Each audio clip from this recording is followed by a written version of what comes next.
Olá, meus companheiros de leitura, tudo bem com vocês? Bom dia! Hoje é quarta-feira, dia 22 de novembro. Olha o ano chegando no fim. E também o nosso livro. Mais 3 leituras. Eu acho que a gente termina esse livro aqui em mais 3 semanas, hein? Hoje e mais 2. A gente vai finalizar a Dama de Abu Simbel antes do final do nosso ano de 2023. Me contem aí como é que vocês têm passado. Mais uma vez eu quero pedir desculpas a vocês que me acompanham nas outras leituras do dia, da semana. Ah, As Brumas de Avalon e Dom Pedro, a história não contada, estão com atraso por causa de compromissos que eu tenho. E inclusive hoje eu quase não postei porque eu não tive tempo de gravar. Aí eu consegui uma brechinha, tô gravando agora exatamente às 7h13 da manhã para postar ainda hoje para vocês, para pelo menos Ramsés não ficar desfalcado.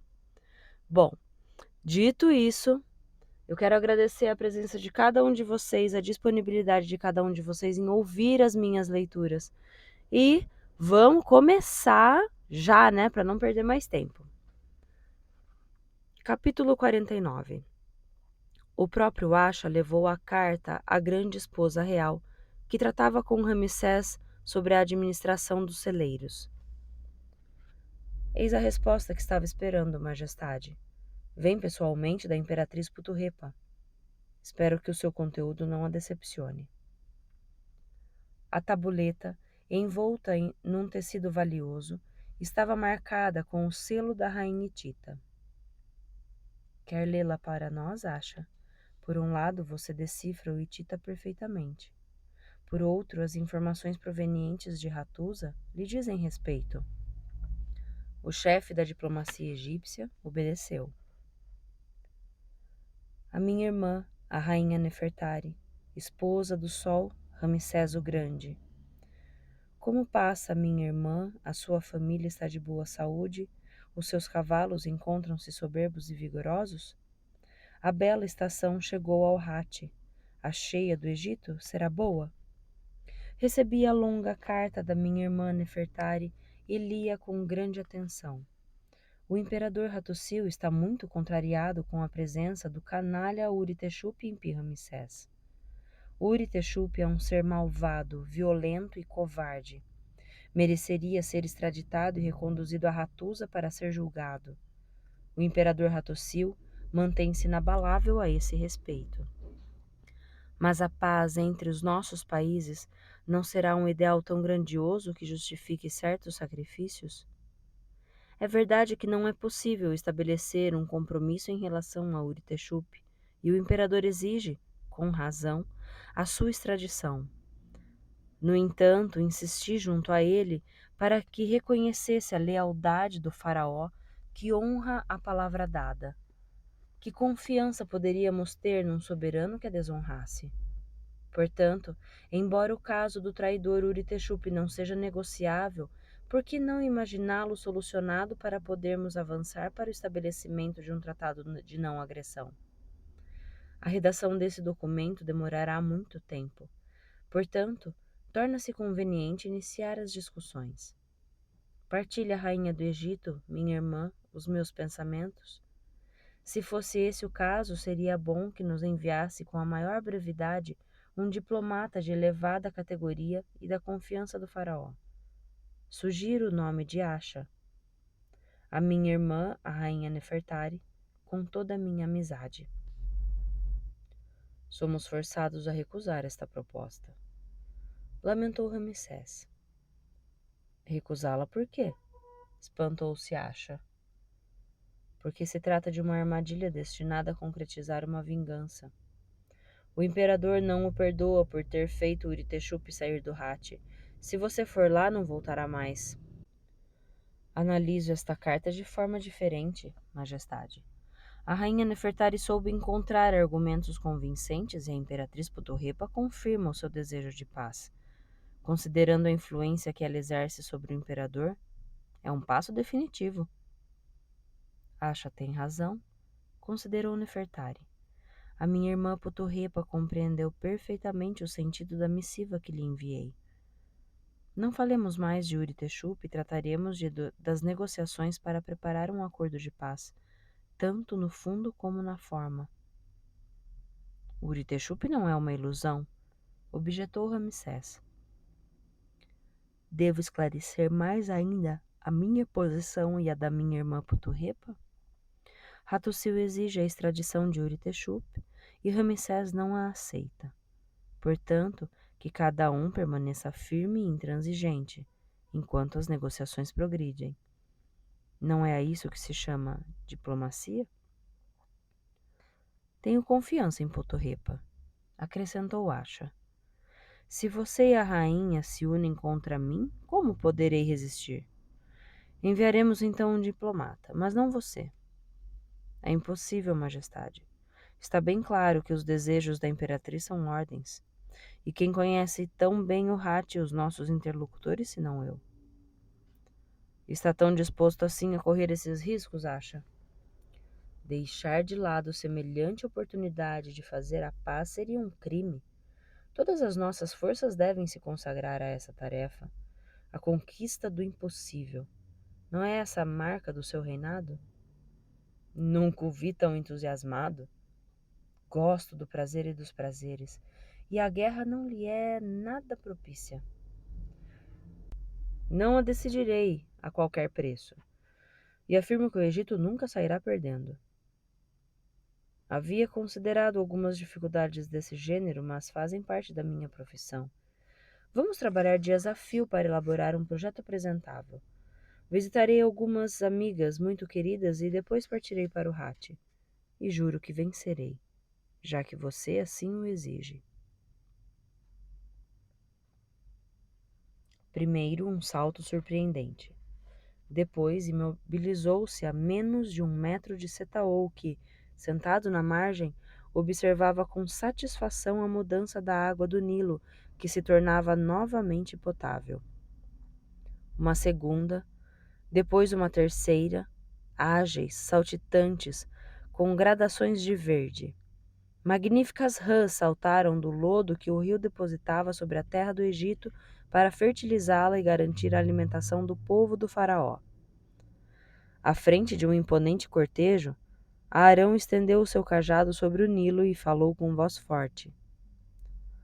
Já que o faraó se recusa a deixar os hebreus saírem do Egito, eis que depois da água transformada em sangue, Jeová lança a segunda praga sobre o opressor.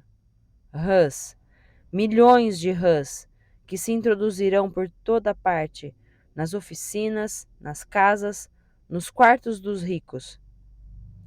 Setaou regressou em passo tranquilo ao seu laboratório, onde Lotus preparava novos remédios com o veneno de estupendas cobras capturadas na região de Abu Simbel, de onde chegavam notícias tranquilizadoras. O canteiro de obras trabalhava com regularidade. O encantador de serpentes e a mulher tinham pressa de voltar para lá assim que Ramsés autorizasse. Setaou sorriu. Nem ele, nem Ká teriam de lutar contra Arão e aquela praga. O lugar-tenente de Moisés devia ter consultado seu líder antes de proferir uma maldição que não assustaria nenhum egípcio. Naquela época do ano, a proliferação de rãs nada tinha de anormal, e além disso era considerada pelo povo como um feliz presságio. Na escrita hieroglífica, o signo da rã servia para escrever o número 100.000, de valor quase incalculável, relacionado com a abundância que a cheia proporcionava. Observando as metamorfoses do batráquio, os sacerdotes das primeiras dinastias haviam observado nelas as mutações incessantes da vida.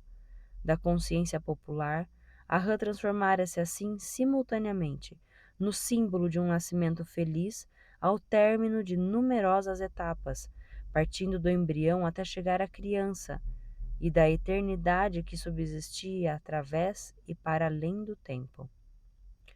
A partir do dia seguinte, Ká mandou distribuir gratuitamente amuletos em faiança representando rãs.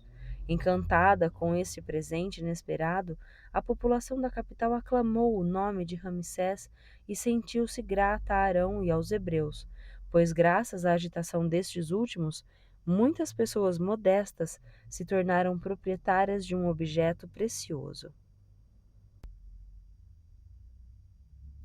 Acha deu o último retoque no projeto de tratado que havia elaborado com o casal real.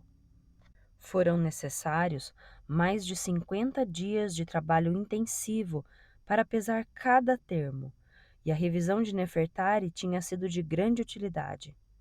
Tal como admitira o chefe da diplomacia egípcia, as exigências do faraó tornariam as negociações difíceis. No entanto, Ramsés não tratara o Hatti como um vencido, e sim como um parceiro que teria inúmeras vantagens com o referido acordo. Se Puturrepa desejava realmente a paz, o caso apresentava-se como negociável. Amene trouxe um magnífico papiro de cor âmbar, no qual Ramsés pessoalmente escreveria suas propostas. Os habitantes do bairro Sul fizeram-me uma queixa. O lugar foi invadido por milhares e milhares de mosquitos. Nesta estação, os mosquitos proliferam quando as regras de higiene não são rigorosamente respeitadas. Será que se esqueceram de secar algum pântano? Segundo Arão, majestade, esta seria a terceira praga infligida ao Egito por Jeová. O discípulo de Moisés estendeu o cajado e bateu a poeira do chão para que ela se transformasse em mosquitos. Pode ou não ver nisso o dedo de um Deus vingativo. O nosso amigo Moisés sempre demonstrou obstinação, recordou Acha. Mande imediatamente o serviço de desinfecção para o bairro Sul, ordenou Ramsés a Amene, e liberte os habitantes desse flagelo. A cheia abundante prometia um futuro feliz. Ramsés celebrou os rituais da madrugada no templo de Amon e concedeu a si próprio o prazer de um passeio pelo desembarcadouro na companhia de Matador, antes de regressar ao palácio para redigir uma carta dirigida a Hattusil que acompanharia suas propostas de paz. De repente, escutou o cajado de Moisés bater no empedrado. O enorme leão fixou o hebreu sem rugir. Deixe o meu povo partir, Ramsés, para que possa prestar o culto que Jeová espera dele. Já não dissemos um ao outro tudo o que tínhamos a dizer, Moisés? Prodígios e pragas revelaram-lhe a vontade de Jeová. É realmente o meu amigo que profere palavras tão estranhas? Já não existe o amigo. Sou o mensageiro de Jeová e você é o faraó ímpio. Como poderei curá-lo dessa cegueira? Você é que está cego. Siga o seu caminho, Moisés, que eu seguirei o meu, aconteça o que acontecer. Conceda-me um favor. Venha ver os rebanhos dos meus irmãos hebreus. O que têm eles de especial? Venha, peço-lhe. O matador, Serramana e um esquadrão de mercenários garantiram a proteção do monarca. Moisés mandara reunir os rebanhos dos hebreus a 10 quilômetros da capital, numa zona pantanosa. Em torno dos animais zumbiam milhares de moscardos que não lhes davam trégua e faziam-nos mugirem de dor. Eis a quarta praga ordenada por Jeová, revelou Moisés. Bastará que disperse esses animais para os moscardos invadirem a capital. Medíocre estratégia. Precisava manter os animais nesse estado de sujeira e fazê-los sofrer assim? Devemos sacrificar a Jeová cordeiros, vacas e outros animais que os egípcios consideram sagrados. Se celebrarmos os nossos rituais em seu país, provocaremos a cólera dos camponeses. Deixe-nos ir para o deserto, ou os moscardos atacarão os seus súditos. Serramana e um contingente do exército acompanharão você, os seus sacerdotes e os animais doentes até uma zona desértica, onde fará os seus sacrifícios. O resto do rebanho será desinfetado e reinstalado em suas pastagens. Depois você regressará a Pi-Ramsés. Isso é apenas um adiamento, Ramsés. Amanhã você será obrigado a autorizar os hebreus a saírem do Egito. Fim do capítulo 49. Capítulo 50. É necessário atacar com energia, com muito mais energia, considerou Ofir. Mas não fizemos o sacrifício a Jeová no deserto, tal como ele exigira, observou Moisés. Ramsés cedeu e há de ceder mais ainda. A sua paciência não se estará esgotando? Jeová nos protege. Tenho outra ideia, Moisés, uma ideia que se traduzirá numa quinta praga que ferirá profundamente o faraó. Não somos nós que devemos decidir, mas sim Jeová. Mas Jeová não precisa de ajuda? Ramsés é um tirano obstinado e apenas os sinais do além podem impressioná-lo a ponto de fazê-lo recuar. Deixe-me ajudá-lo. Moisés concordou. Ofir saiu da casa do profeta e foi se encontrar com os seus cúmplices, Amós e Baduque. Os dois chefes beduínos continuavam guardando armas nas adegas das casas do bairro hebreu. Estavam de regresso da Síria do Norte, onde tinham feito contato com mensageiros hititas. O mago estava ansioso para receber notícias frescas e instruções. Amos untara o crânio calvo com óleo. O imperador Hattusili está furioso, revelou, porque Ramsés se recusa a extraditar o Iritexupe e parece prestes a recomeçar a guerra. Magnífico! O que espera o monarca da minha rede de espionagem? As ordens são simples.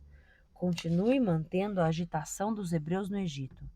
Organize motins por todo o país para enfraquecer Ramsés. Faça com que Uri-Texupi fuja e leve-o de volta a Ratusa. Ou então, mate-o.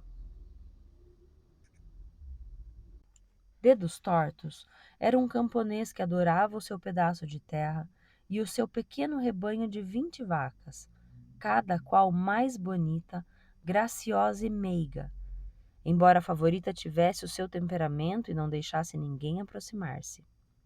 Dedos Tortos passava longas horas conversando com ela. Todas as manhãs, Russa, uma vaca endiabrada, o despertava lambendo-lhe o rosto. Dedos Tortos tentava em vão agarrá-la pela orelha, mas sempre acabava tendo que se levantar. Nessa manhã, quando o sol já ia alto no céu, Dedos Tortos saiu de casa. Russa! Onde está você, Russa? Esfregando os olhos, Dedos Tortos deu alguns passos pelo campo e viu a vaca deitada de lado. O que tem você, Russa? Com a língua pendurada, os olhos vítreos, o ventre inchado, a bela vaca agonizava. Um pouco mais adiante, duas outras já estavam mortas. Dominado pelo pânico, Dedos Tortos correu até a praça da aldeia para procurar auxílio de um veterinário. Viu-o, então, cercado por uns 10 criados que viviam na mesma tragédia. Uma epidemia! Gritou Dedos Tortos. Temos que avisar o palácio imediatamente. Quando Ofir, do terraço de sua casa, viu surgir um grupo de camponeses, inquietos e encolerizados, constatou que as suas ordens haviam sido corretamente executadas. Envenenando algumas vacas, os chefes beduínos Amós e Baduque estavam criando uma verdadeira confusão.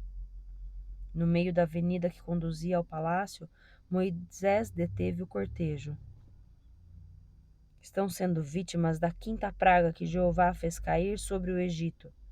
A sua mão ferirá todos os rebanhos. A peste atacará tanto o gado pequeno como o gado maior. Só os animais pertencentes ao meu povo serão poupados. Serramana e grande número de soldados estavam preparados para repelir os camponeses, quando Lotus, montando um cavalo negro, chegou a galope para o perto dos manifestantes. Que ninguém se aflija, disse em voz calma. Não se trata de uma epidemia, mas de um envenenamento. Já salvei 2 vacas leiteiras e com o auxílio dos veterinários tratarei dos animais que ainda não morreram. A esperança deu lugar imediatamente ao desespero. Mas quando o ministro da Agricultura anunciou que o faraó substituiria os animais mortos por conta do Estado, a serenidade voltou ao seio dos agricultores. Ofir e seus aliados ainda tinham bastante veneno para continuar ajudando Moisés, mas agora sem nada lhe dizer. Utilizando uma antiga receita de magia, por ordem de Jeová, o profeta enchera as mãos com cinza do forno e que lançara ao ar, para que esta caísse em forma de chuva sobre as pessoas e os animais, cobrindo-os de pústulas. Esta sexta praga seria tão terrível que o faraó se veria finalmente forçado a ceder. Ofir tivera outra ideia. Que melhor maneira de impressionar o monarca senão atacando os que lhe estavam mais próximos? Amos, o calvo, irreconhecível graças a uma peruca que lhe ocultava metade da testa, entregara alimentos estragados ao cozinheiro que preparava as refeições de Amene e de seus funcionários. Quando o porta-sandálias do rei trouxe as pastas dos assuntos cotidianos, Ramsés notou uma erupção avermelhada na face do amigo. Machucou-se? Não. Mas essa coisa começa a tornar-se dolorosa. Vou mandar chamar o Dr. Pariamaco. Acompanhado por uma encantadora jovem, o médico do palácio acorreu aflito. Está doente, majestade? Bem sabe, caro doutor, que desconheço qualquer doença. Examine, por favor, o meu secretário particular. Pariamaco girou em torno de Amene, apalpou-lhe a pele dos braços, tomou-lhe o pulso e encostou a orelha em seu peito. À primeira vista, não há nada de anormal. Tenho de refletir. Se se trata de uma erupção provocada por perturbações gástricas, sugeriu a jovem com voz tímida, não seria melhor preparar um remédio à base de frutos cortados de sicômoro, anis, mel, resina de terebitina e funcho e prescrevê-lo sob a forma de aplicação externa em poção? O Dr. Pariamaco exibiu um ar importante. Talvez não seja má ideia. Experimentemos e logo se verá. Vá ao laboratório, minha filha, e mande preparar esse remédio. A moça saiu apressada, depois de ter se curvado trêmula perante o monarca. Como se chama sua assistente? Perguntou Ramsés. Neferet, majestade. Não lhe preste atenção, é apenas uma principiante. Pareceu-me muito competente. Não faz mais do que repetir uma fórmula que lhe ensinei. É uma simples estagiária sem muito futuro. Ofir estava pensativo. Os remédios haviam debelado a pequena epidemia de erupções cutâneas. E Ramsés continuava irredutível em sua decisão. Moisés e Arão controlavam os hebreus, pois qualquer agitação intempestiva provocaria a brutal intervenção de Serramana e da guarda. A esse revés vinha juntar-se a ruptura do contato com Dolente, a irmã do rei. Tinha certeza de que havia fracassado. Nefertari continuava viva e não sofria de qualquer doença que lhe minasse a saúde. Sentindo-se ameaçada, Dolente não se atrevia a ir ao bairro hebreu, nem mesmo de noite, privando assim Ofir de informações diretas sobre os pequenos segredos da corte. Esse contratempo não impedia o espião hitita de instigar o sentimento de revolta dos hebreus. Uma facção dura, unida atrás de Moisés e de Arão, era uma ponta de lança cada vez mais temível. Ia ser difícil organizar a fuga de Uritexupe, detido numa vila guardada dia e noite pelos homens de Serramana. Uritexupe estava derrotado, mas ainda incomodava. Em vez de correr perigos desnecessários, a melhor solução seria fazê-lo desaparecer para atrair mais rapidamente as boas graças de Hattusil. Inteligente, Manhoso e implacável, o novo imperador seguia bem a linha do seu irmão Muatali. O Firman tinha também um aliado de cuja traição ninguém desconfiava, o diplomata Meba. Apesar da sua mediocridade, seria ele quem o ajudaria a eliminar Uriteshub. A escolta de Acha fora reduzida ao mínimo, porque o chefe da diplomacia egípcia, ao contrário do que dissera a Ramsés, considerava ter, na melhor das hipóteses, uma chance em 1000 de ser bem recebido na capital hitita. Aos olhos do novo imperador, surgia como um personagem suspeito que permitira a Uriteshub escapar ao castigo. Mostrar-se-ia Hattusil mais rancoroso do que o político?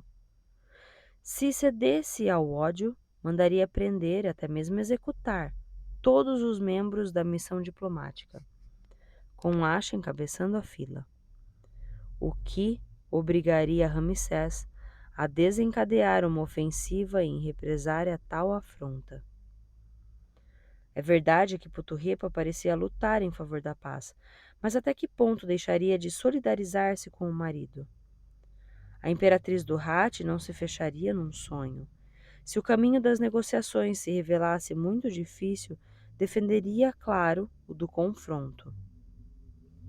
Um vento fortíssimo, muito comum nos planaltos da Anatólia, acompanhou Acha e sua escolta até as portas da capital hitita, cujo aspecto de fortaleza inatacável lhe pareceu ainda mais angustiante do que nas suas primeiras viagens.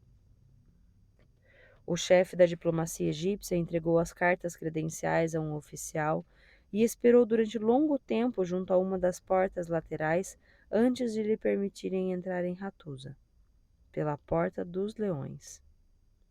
Ao contrário do que esperava, ainda não foi conduzido ao palácio, e sim a um edifício de pedra cinzenta talhada.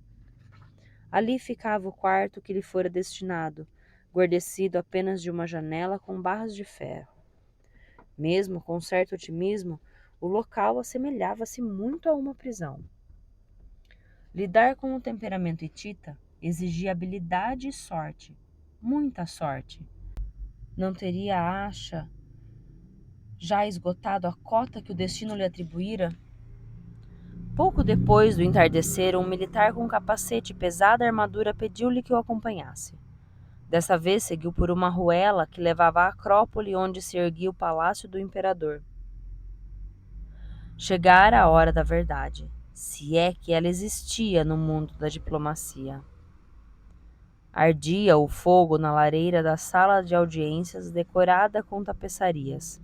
A imperatriz Puturrepa saboreava-lhe o agradável calor. Que o embaixador do Egito se digne sentar-se ao meu lado, junto ao fogo. A noite vai ser fria. Acha instalou-se numa cadeira tosca, a uma discreta distância. Apreciei muito as cartas da rainha Nefertari. O seu pensamento é luminoso, os seus argumentos convincentes e as suas intenções honestas. Devo interpretar então que o imperador aceita encetar negociações? Tanto o imperador quanto eu esperamos propostas concretas. Sou portador de um texto elaborado por Ramsés e Nefertari e redigido pelo próprio faraó, que servirá de base às nossas discussões. Era essa a iniciativa que eu já desejava. É evidente que o Hatti também tem as suas exigências. Estou aqui para ouvi-las, com o firme propósito de chegar a um acordo. O calor de suas palavras é tão doce como o do fogo. Terá se sentido inquieto com este acolhimento? Um tanto reservado? Não teria sido conveniente, não é verdade? Hattusil apanhou frio e ficou de cama durante algum tempo. Os meus dias são muito sobrecarregados e foi por isso que tive de fazê-lo esperar. A partir de amanhã, o imperador já estará em condições de iniciar as negociações. Fim do capítulo 50. Capítulo 51. O dia ainda não despontara, e Ramsés dirigia-se ao templo de Amon quando, de repente, Moisés lhe barrou o caminho. O rei segurou no braço do guarda que o acompanhava. Tenho de falar-lhe, Faraó. Seja breve. Não compreende que até agora Jeová tem se mostrado tolerante? Se ele quisesse, você e seu povo já teriam sido aniquilados. Concedeu-lhe a vida para melhor proclamar o seu poder. Ele que não tem rival. Permita aos hebreus que saiam do Egito, senão o quê? Uma sétima praga causará sofrimentos insuportáveis ao seu país. Uma chuva de granizo tão violenta que as vítimas serão incalculáveis. Quando eu brandir o meu cajado para o céu, a trovoada ribombará e os relâmpagos cruzarão o firmamento. Ignora que um dos principais templos dessa cidade é dedicado a Sete, o Senhor da Tempestade? Ele é a cólera do céu e saberei acalmá-lo como os rituais. Desta vez não conseguirá. Homens e animais morrerão. Afaste-se do caminho. Nesta mesma tarde, o rei consultou os sacerdotes da hora, que observavam o céu, estudavam o movimento dos planetas e prediziam o tempo. Previam de fato fortes precipitações que poderiam destruir parte da colheita de linho. Quando as intempéries se desencadearam, Ramsés fechou-se ao santuário de Sete e permaneceu só diante do Deus.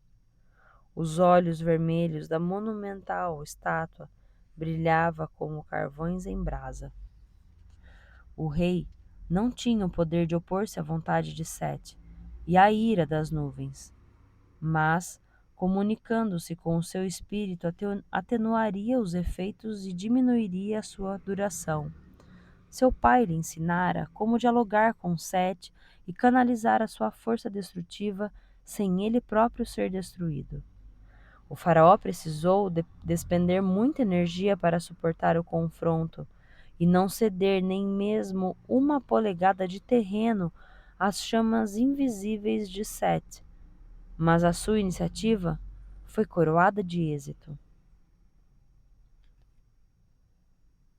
O diplomata Meba tremia de pavor. Embora disfarçado com uma peruca curta e uma túnica grosseira mal cortada, receava ser reconhecido.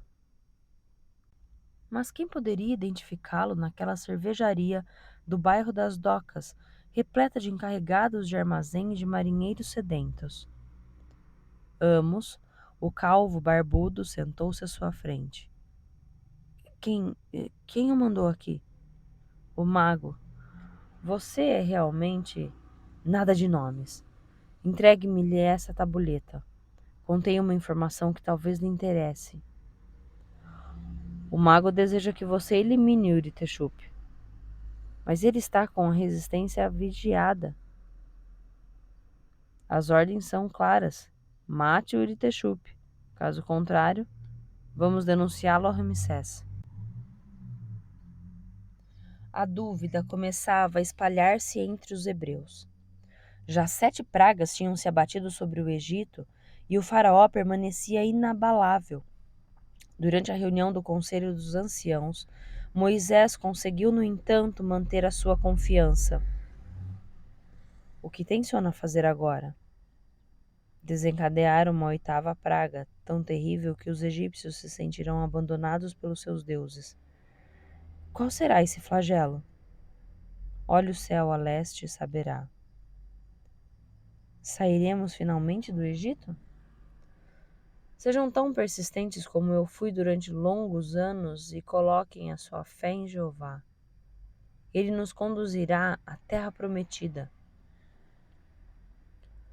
No meio da noite, Nefertari despertou em sobressalto. Ramsés a seu lado dormia serenamente. A rainha saiu do quarto sem fazer ruído e deu alguns passos pelo terraço. O ar estava perfumado, a cidade permanecia silenciosa e calma, mas a angústia da grande esposa real aumentava cada vez mais. A visão que a afligira não desaparecia, e o pesadelo continuava a apertar-lhe o coração. Ramsés apertou-a docemente nos braços. Um sonho mau, Nefertari? Se fosse apenas isso. Do que tem tanto medo? De um perigo que vem do leste, junto com um vento terrível. Ramsés olhou naquela direção. Concentrou-se durante algum tempo, como se estivesse vendo nas trevas. O espírito do rei tornou-se céu e noite e transportou-se para o extremo da terra, lá onde nasciam os ventos. O que Ramsés viu era tão aterrador que se vestiu às pressas, despertou o pessoal administrativo do palácio e mandou chamar Amene. Formada por milhões e milhões de gafanhotos, a gigantesca nuvem vinha do leste, empurrada por um vento fortíssimo. Não era a primeira vez que acontecia um ataque daqueles, mas ele era de uma dimensão apavorante. Graças a intervenções do faraó, os camponeses do delta haviam acendido fogueiras, nas quais lançavam substâncias odoríferas destinadas a afastar os terríveis insetos. Sobre algumas das culturas haviam sido colocados enormes panos de linho grosseiro. Quando Moisés gritara que os insetos devorariam todas as árvores do Egito e não deixariam qualquer fruto, a terrível notícia espalhara-se rapidamente pelos camponeses, graças aos mensageiros reais, e agora todos se congratulavam por terem tomado rapidamente precauções preconizadas por Ramsés. Os prejuízos foram mínimos, e todos se lembraram de que o gafanhoto era uma das formas simbólicas que a alma do faraó assumia para garantir o céu, num salto gigantesco. Quando em pequeno número, o inseto era considerado benéfico, mas em bando se tornava terrível. O casal real percorreu de carro os arredores da capital, detendo-se em várias aldeias que temiam um novo ataque. Mas Ramsés e Nefertari prometeram que o flagelo não tardaria a desaparecer. Tal como pressentira a grande esposa real, o vento leste diminuiu, sendo substituído por rajadas que arremessaram a nuvem de gafanhotos para o mar de juncos e depois para os campos cultivados. Você não está doente, disse o doutor Pariamáco a Meba, mas mesmo assim deveria tirar uns dias de repouso. Este mal-estar. O coração está em excelente estado e o fígado funciona bem. Não se preocupe, você vai viver 100 anos. Meba simulara um mal-estar na esperança de Pariamáco lhe mandasse ficar no quarto algumas semanas, período em que Ofir e os seus cúmplices talvez fossem presos. Mas aquele plano infantil não dera certo, e denunciá-los seria denunciar-se a si próprio. Não tinha outro remédio senão executar a missão.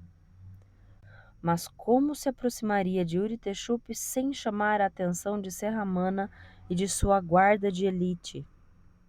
Concluiu então que a sua melhor arma era a diplomacia. Quando cruzou com o sardo num dos corredores do palácio, o diplomata abordou-o.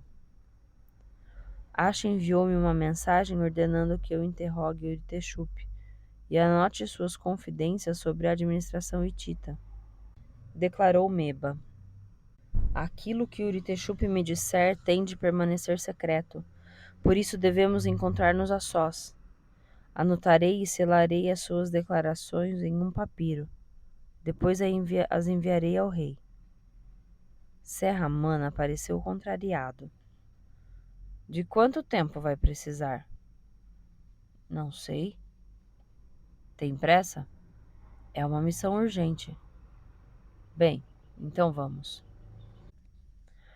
Uritexup recebeu o diplomata com desconfiança, mas Meba soube demonstrar amabilidade e convicção, acalmando o hitita. Não o pressionou com perguntas, felicitou-o pela sua colaboração e garantiu-lhe que o seu futuro acabaria por esclarecer-se.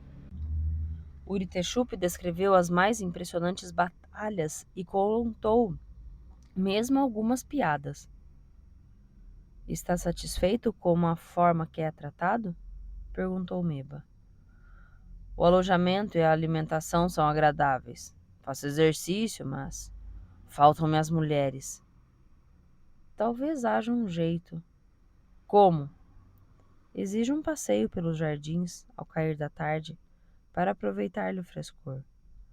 E no maciço de tamargueiras, perto da porta menor, uma mulher o estará esperando. Creio que vamos nos tornar bons amigos. É o meu maior desejo, Uritexup. O tempo tornou-se pesado e o céu escureceu.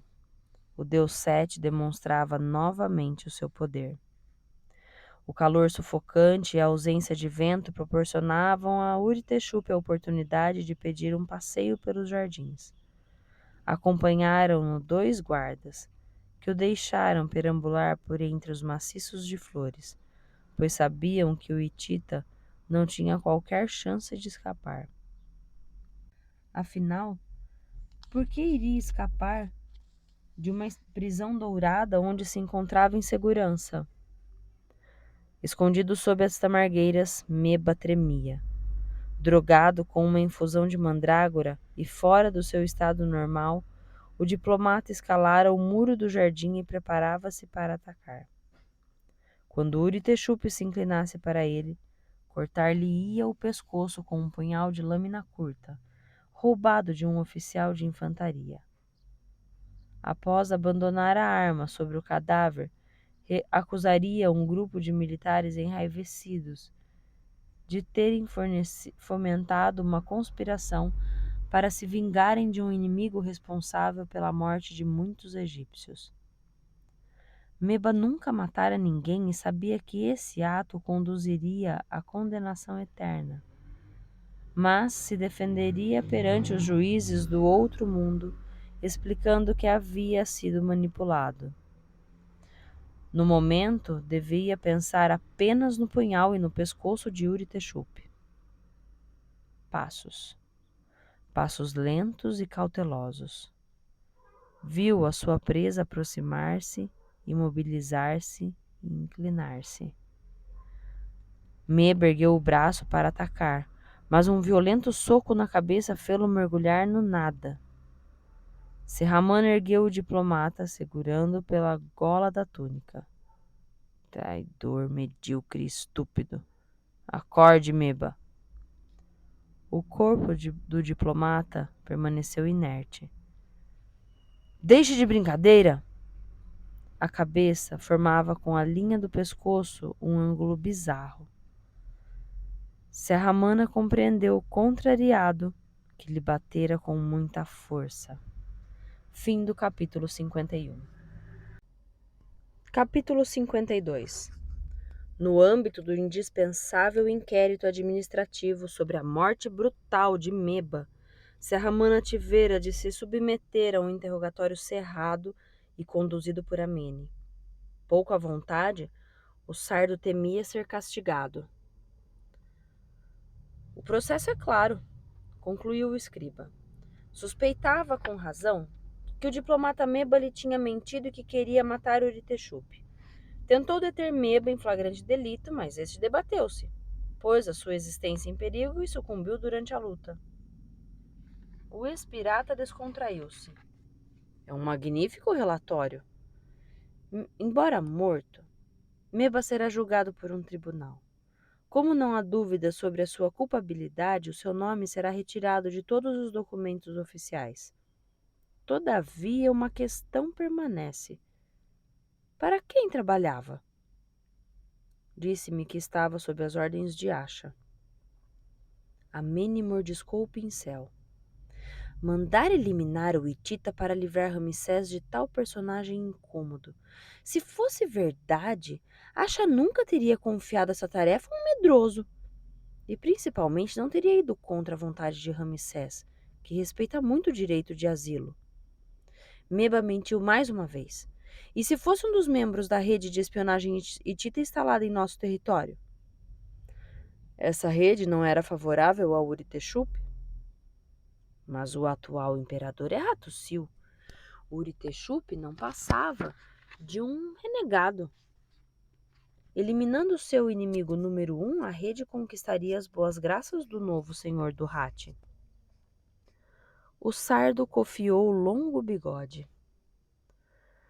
Em outras palavras, Ofir e Shenar não só continuam bem vivos como instalados no Egito. Shenar desapareceu na Núbia e Ofir não se manifesta há anos. Serramana fechou os punhos. Esse maldito mago talvez esteja bem perto de nós. Os testemunhos relativos à sua fuga para a Líbia seriam outras tantas mentiras destinadas a relaxar a minha desconfiança. Ofir não provou que sabia colocar-se fora do nosso alcance? Do meu alcance não, Amene. Do meu não. E se desta vez, para variar, você não o trouxesse vivo?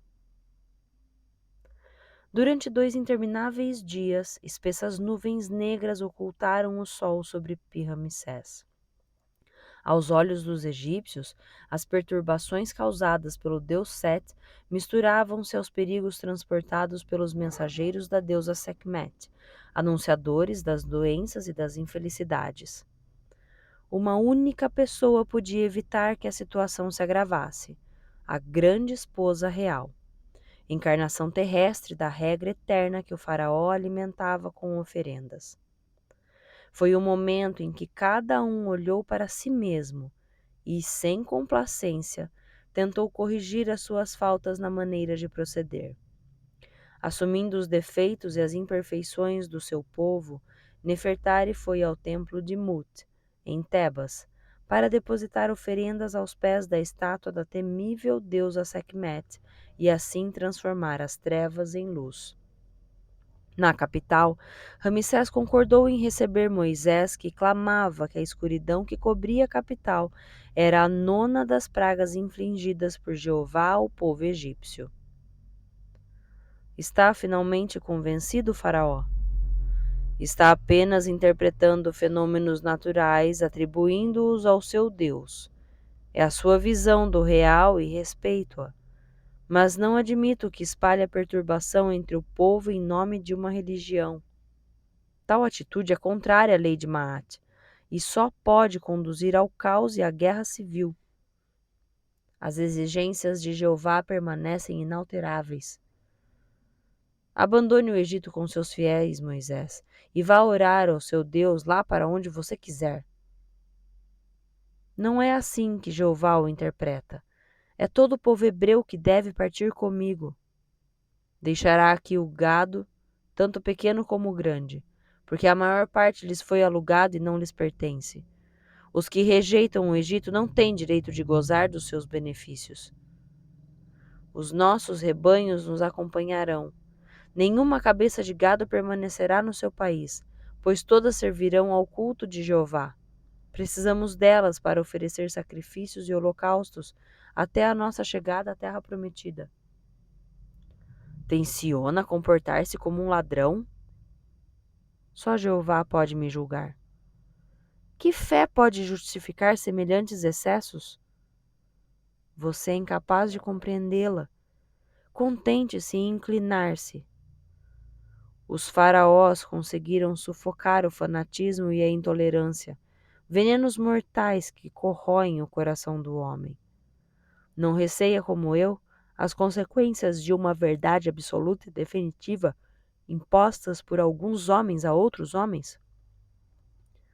Cumpra a vontade de Jeová. Não tem na boca senão ameaças e fantasias, Moisés? Que aconteceu com a amizade que nos conduzia pelo caminho do conhecimento? Só o futuro me interessa, e esse futuro consiste no êxodo do meu povo. Saia desse palácio, Moisés, e nunca mais reapareça na minha frente. Caso contrário, vou considerá-lo um rebelde e o tribunal sentenciará contra você o castigo aplicável aos causadores de perturbações. Vermelho de raiva, Moisés transpôs a porta do palácio.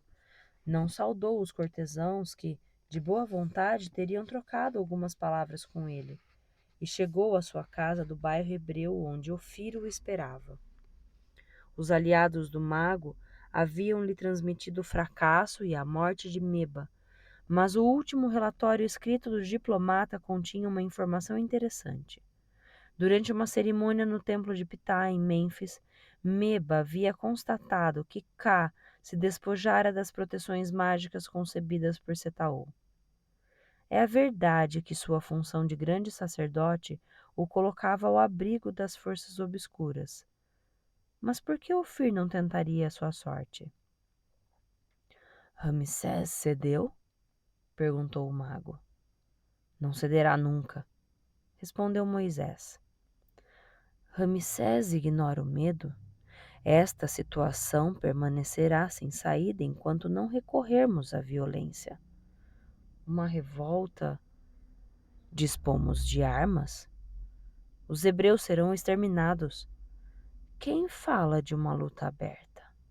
É a morte que devemos utilizar e será ela a 10ª e última praga infligida ao Egito. A fúria de Moisés não abrandava, e ao ouvir as palavras ameaçadoras de Ofir, julgou ouvir a voz de Jeová. Tem razão, Ofir. É necessário ferir Ramsés com muita força, pois só assim ele será obrigado a libertar os hebreus. À meia-noite, a noite da morte, Jeová atravessará o Egito e todos os primogênitos morrerão. Ofir esperava desesperadamente por aquele momento. Finalmente ia vingar-se das derrotas que o faraó lhe infligira. A cabeça dos primogênitos figura Ka, o filho de Ramsés e seu provável sucessor. Até o momento, o jovem beneficiava-se de uma proteção mágica que nunca conseguia vencer. Mas agora, a mão de Jeová não o poupará. Devemos enganá-los, propôs Ofir. Os hebreus têm de se confraternizar com os egípcios como outrora, e aproveitar para roubar-lhes objetos preciosos, pois temos necessidade deles durante o êxodo. Celebremos a Páscoa, anunciou Moisés, e marcaremos as nossas casas com vermelho, tendo um ramo de ísopo mergulhado no sangue do gado imolado para a cerimônia. Na noite da morte, o exterminador poupará essas casas. Ofir precipitou-se para o seu laboratório. Graças ao pincel de Ka, roubado por Meba, o mago talvez conseguisse paralisar o filho mais velho de Ramsés e fazê-lo deslizar para o nada. Os jogos de sombra e luz que davam vida ao jardim tornavam Nefertari ainda mais bela. Misteriosa e sublime, evoluindo com a graça de uma deusa entre os pequenos bosques e as flores. No entanto, ao lhe beijar a mão, Ramsés sentiu imediatamente a sua contrariedade. Moisés continua nos ameaçando, murmurou ela. Era meu amigo e não posso acreditar que sua alma seja má. Também eu sinto estima por ele, mas há um fogo destruidor que se apoderou do seu coração e esse fogo que eu temo. Com ar preocupado, Setaol abordou o casal real. Perdoe-me, mas tenho o hábito de ir direto ao assunto. Kai está doente. Quer dizer, não nos enganemos, é feitiço. Filha de Ísis, a feiticeira por excelência, a grande esposa real, precipitou-se para a cabeceira do filho mais velho de Ramsés. Apesar da dor, Ka, o grande sacerdote de Ptah, demonstrava uma impressionante dignidade. Estendido numa cama baixa, com as feições marcadas, a pele acinzentada, o primogênito do rei estava com a respiração acelerada. Não consigo mexer meus braços nem minhas pernas, disse a Nefertari. A rainha pousou as mãos sobre as têmporas do jovem. Eu lhe darei toda a minha energia, prometeu ela, e lutaremos juntos contra a morte covarde. Eu lhe darei toda a felicidade que a vida me deu, e você não morrerá. Na capital hitita, as negociações avançavam muito lentamente. Hattusil discutira artigo por artigo o projeto de tratado que havia sido redigido por Ramsés. Propunha outra fórmula sobre o assunto, batalhava firmemente com Acha e chegava a um compromisso em que pesava e repesava cada palavra. Puturrepa também fazia os comentários, o que provocava ainda outras discussões. Acha mostrava-se de uma paciência a toda prova. Tinha consciência de estar participando da elaboração de uma paz da qual dependia a felicidade de todo o Oriente Próximo e de boa parte da Ásia. Não pode esquecer, lembrou Hattusil, que exijo a extradição de Uritexup. Será o último ponto a ser discutido, disse Acha, quando tivermos concluído um acordo sobre a globalidade do tratado. Assinalável otimismo. Mas está convencido de que o imperador do Hat tem total confiança em você? Se cometesse esse erro, seria imperador do Hat? Atribuindo-me pensamentos reservados, não estará comprometendo o resultado das negociações? É inevitável que tenha segundas intenções, Majestade, e procure obter um tratado mais favorável para o Hat do que para o Egito. O meu papel consiste em restabelecer o equilíbrio dos pratos na balança. Um jogo delicado? Talvez votado ao fracasso? O futuro do mundo. Eis o que Ramsés me confiou. Eis o que se encontra em suas mãos, Majestade. Sou paciente, lúcido e teimoso, meu caro Acha. Eu também, Majestade. Fim do capítulo 52. Muito bem, meus amigos, finalizamos mais um bloco de capítulos.